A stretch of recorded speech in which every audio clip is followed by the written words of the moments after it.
We don't talk to police, we don't make a peace bond. We don't trust in the judicial system, we shoot guns. We rely on the streets, we do battle in the hood. I was born in the G code, embedded in my blood. We don't talk to police, we don't make a peace bond. We ain't trusting in the judicial system, we shoot guns. We rely on the streets, we do battle in the hood. I was born in the G code. We don't talk to police.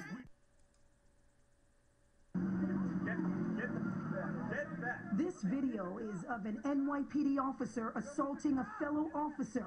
The man in the green pants is first-grade detective Harold Thomas. He throws me to the ground head first, and they commence to roughen me up, to beat me up. My son and everybody else that's around there is yelling, "He's a cop." You know, what are you doing? He's a cop. He's a cop! Thomas is describing an incident that happened 2 years ago. After partying here at La Marina nightclub in Washington Heights with his son and friends, the detective says the night took a terrible turn. When he walked back to his SUV, a Cadillac Escalade, 2 uniformed cops approached him and said Thomas's car fit the description of a shots fired call. The detective tells us he quickly identified himself.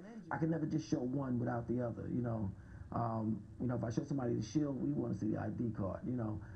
So I showed them both, and I said, "I'm Detective Harold Thomas from JTTF, that's who I am." The 28-year veteran detective had an official police plaque in the window of his SUV, his shield, and his service weapon. So at that point, Thomas thought showing his ID would be enough.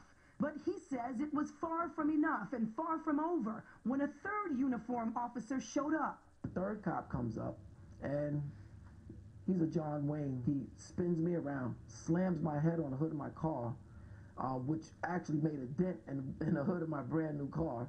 He grabs me by the seat of my pants, throws me to the ground head first. With Detective Thomas down on the ground in handcuffs, hurt, his own adrenaline running high, and according to Thomas, the more officers that arrived to the scene, the more things got out of control. And when a lieutenant arrived, I said, "Luke, can I talk to you? You know, I'm expecting him to take control of the situation." And he just, took it to another level.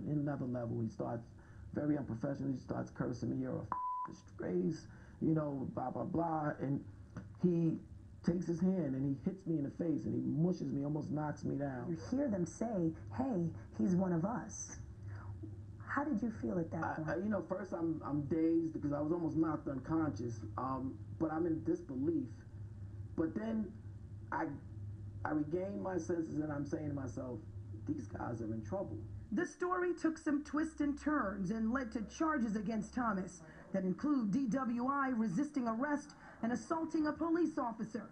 But those charges were immediately dismissed. The case lagged out for at least a year and led to an internal investigation.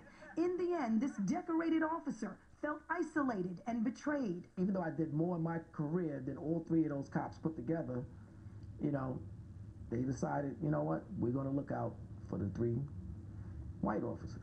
The incident changed Thomas. After going through hearings and departmental reviews, Thomas retired, still proud of the work he had done throughout his career and still believes the NYPD is the best department in the country, but... After my incident, I didn't even want to have anything to do with any uniform officers. I didn't trust them after that. And I've been with them for 29 years. Police officers, even though you got to be hard, should also be sympathetic. A glimmer of hope came to Thomas when Police Commissioner Bill Bratton took over. Commissioner Bratton is on the right track. It all boils down to training and supervision, and when a cop messes up, you gotta discipline them. That's the only way they're gonna learn.